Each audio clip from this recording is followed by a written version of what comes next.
Olá, sou Daniel Moreira de Faria, aluno do programa de pós-graduação em Química da Universidade Federal de Ouro Preto, e essa é uma apresentação para a disciplina de Fundamentos de Catálise sobre o artigo cujo título foi traduzido por mim como Catalisadores de heteropoliácidos na melhoria de biorrenováveis, síntese de compostos de fragrância para mentênicos do óxido de alfa-pineno, uma autoria de Ribeiro e colaboradores, publicada em 2020 na revista Catalysis Today.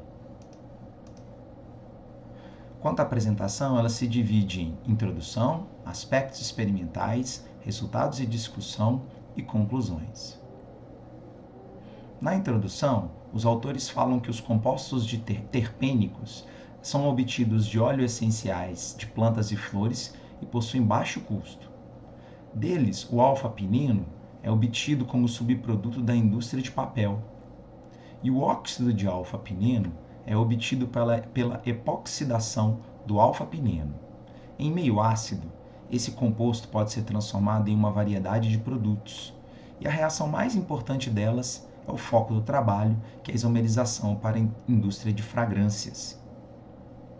Entre os objetivos do trabalho era relatar a isomerização do óxido de alfa-pineno numa catálise heterogênea de um catalisador com césio, hidrogênio, fósforo, tungstênio e oxigênio na proporção relatadas. A partir de agora, na apresentação, será descrito pela sigla CSPW. Diversos solventes foram utilizados e foram obtidos compostos valiosos, tanto para a indústria farmacêutica quanto de fragrâncias. A novidade do trabalho é o tipo de catalisador utilizado e os rendimentos superiores ao das reações tradicionais. Aspectos experimentais vai ser dividido em produtos químicos, preparação e caracterização do catalisador e testes catalíticos. Entre os produtos químicos, o óxido de alfa-pineno, o dimetilcarbonato e o CSPW hidratado foram obtidos dessas fábricas Aldrich, Aerosil 300 Sílica e Degussa. Os solventes foram obtidos da VTEC ou da Sintec. E a solução aquosa de cetona, ela tinha 0,5% em massa de água, ela foi passada por um processo de secagem quando necessário. Entre a preparação e caracterização do catalisador, a síntese do catalisador CSPW foi processada gota a gota com a adição da solução aquosa de carbonato de césio a 0,47 molar em solução aquosa de PW a 0,75 molar, a temperatura ambiente e sob agitação. O CSPW precipitou-se e foi envelhecido por 48 horas a temperatura ambiente, depois passado por um evaporador rotativo a 45 graus e 3 kPa e por fim levado ao forno a 150 graus 0,1 kPa por 1h30. A caracterização se deu com a utilização de adsorção de amônia e piridina para testar as propriedades ácidas. Também foi utilizado RMN, difração de raio-x, fisiosorção de nitrogênio e espectroscopia de emissão atômica com plasma indutivamente acoplado para testar a presença de tungstênio e fósforo. As propriedades obtidas: área superficial BET de 111 metros quadrados por grama, volume de poro 0,07 centímetros cúbicos por grama e diâmetro médio de poro na casa dos 24 angstroms. Entre os testes catalíticos, eles foram realizados sob o ar, dentro de um reator de vidro de 10 ml com um condensador de refluxo para evitar a evaporação do solvente. A análise cromatográfica gasosa periódica foi realizada para detectar a conversão e a seletividade do reagente e dos produtos, respectivamente. Aqui está um esquema que apareceu no trabalho, proposto pelos autores, para mostrar as estruturas do reagente óxido de alfa-pineno e dos 4 produtos valiosos por ele produzido a partir da catálise com CSPW. São eles: o produto 2, que é o aldeído canfolênico, o produto 3, que é o transcarveol, e o produto 4, transsobrerol, e o produto 5, o pinol. É importante lembrarmos que o título refere-se aos compostos paramentênicos, que é o foco desse estudo, que são os produtos 3, 4 e 5. Então, o foco é fazer com que o catalisador aumente a seletividade e o rendimento dos produtos 3, 4 e 5. Bom, na utilização de solvente acetona a 25 graus Celsius com 0,06% em massa de CSPW, ocorreu a isomerização do óxido de alfa-pineno muito rápida, numa conversão completa em 5 minutos. O tom foi na faixa de 2000. A conversão foi de transobreerol, que é o produto 4, em 44%, o aldeído canfolênico, que é o produto 2, 20%, o transcarveol, que é o produto paramentênico 3, com 20% também. Mas uma pequena quantidade de pinol. Isso, a priori, no início do processo, após 5 minutos. Mas a seletividade do produto mudou com o tempo de reação.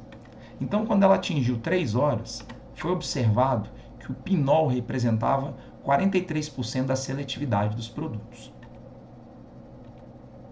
Daí, um aumento da carga do catalisador foi imprimida no processo.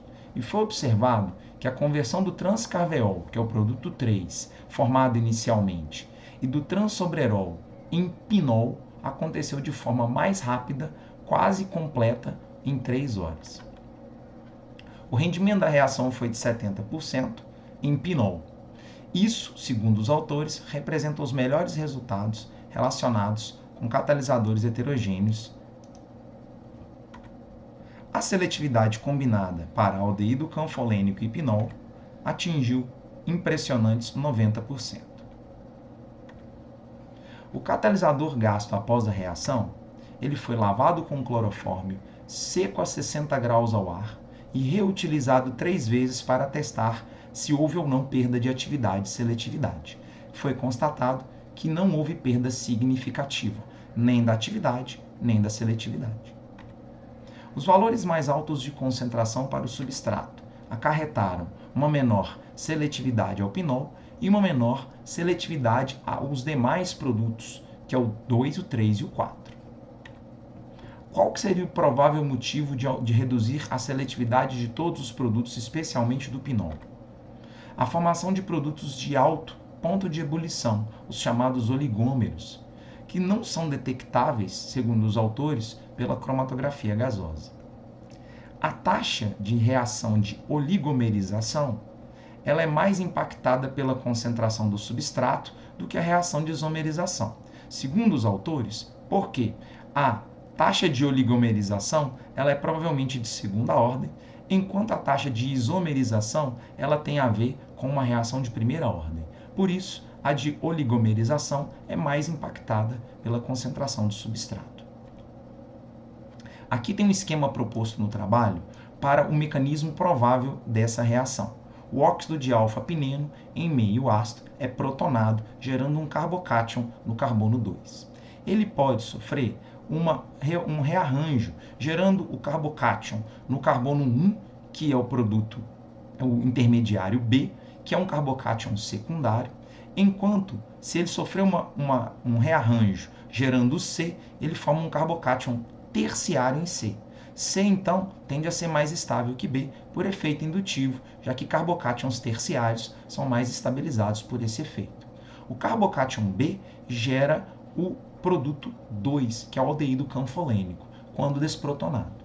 Já o C, ele pode se desmembrar por diversas rotas que são possíveis de ser produzido: o transcarveol, que é o 3, o pinol, que é o 5, e o transobreerol, que é o 4. Vamos mostrar como que isso se dá, mas o esquema deixa bem claro que a conversão em transobreerol se dá na presença de água.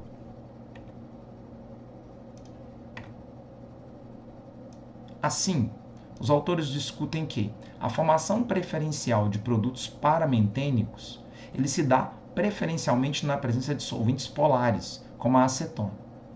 Isso provavelmente se dá porque a acetona ela facilita a estabilização do carbocátion A por um solvente polar. E isso favorece o rearranjo de A em carbocátion C, que é o mais estável, um carbocátion terciário. A distribuição entre produtos paramentênicos 3, 4 e 5 devem depender da basicidade do solvente. Essa basicidade afeta a desprotonação do produto C e a concentração de água na mistura da reação. Bom, ela é afetada também pela concentração de água na mistura da reação. A concentração de água no sistema de reação afeta de que forma? Ela direciona a reação a um produto paramentênico particular. Como eu havia dito, o transsobrerol é super influenciado na presença de água, ou seja, a sua formação específica se deve à presença de água no meio. A acetona seca sem água, ela tende a formar o pinol de uma maneira muito mais rápida, com um rendimento de cerca de 62% para o pinol. Esse rendimento tende a ir aumentando gradualmente para 75% com a conversão do transsobrerol e do transcarveol em pinol. A redução de água acarreta uma ciclização intramolecular do produto intermediário C, e isso tende a realizar uma síntese seletiva de pinol, aumentando também a quantidade de pinol formado. Se houver adição de água ao sistema, favorece a formação do transsobrerol, como havíamos visto no esquema, que é o produto 4, com um rendimento que varia de 60% a 70%. Solventes não polares utilizados, tipo ciclohexano, eles levavam aos autores a uma expectativa de obtenção de alta seletividade ao aldeído canfolênico. O produto principal formado quando a reação aconteceu em temperaturas mais baixas, próximas de 15 graus Celsius, foi o transcarveol, que é o produto 3, com um rendimento que variou de 36% a 60%. Então significa que baixas temperaturas são favoráveis à transformação do carbocátion A em carbocátion C, que é o carbocátion terciário, que é o mais estável por efeito indutivo. Isso porque ele é termodinamicamente mais estável que o carbocátion B, que é secundário. Isso, então, leva a um aumento da formação do transcarveol. A 15 graus Celsius, com o uso do solvente de cloretano, que é pouco polar, observou-se a formação de aldeído canfolênico e de transcarveol, com uma excelente seletividade combinada de cerca de 87%. Para a conclusão do trabalho, os autores salientam que a natureza do solvente pode afetar tanto as vias de reação quanto a composição dos produtos de isomerização do óxido de alfa-pileno. O uso do catalisador CSH-PWO nessas proporções apresentadas pelos índices revelou-se um catalisador heterogêneo versátil para essa reação, formando transcarveol, transsobrerol ou pinol, com rendimentos variando de 60% a 80%. Nenhum estudo anterior alcançou essas altas seletividades obtidas nesse trabalho. O transcarveol e o transpinol foram os principais para esses catalisadores heterogêneos. E a seletividade obtida para o transsobrerol, ela é comparável aos melhores resultados tanto em sistemas homogêneos quanto sistemas catalisados de forma heterogênea. Bom, essa seria a referência do artigo adotado para produzir esse seminário. Agradeço a todos a atenção. Muito obrigado. Um forte abraço.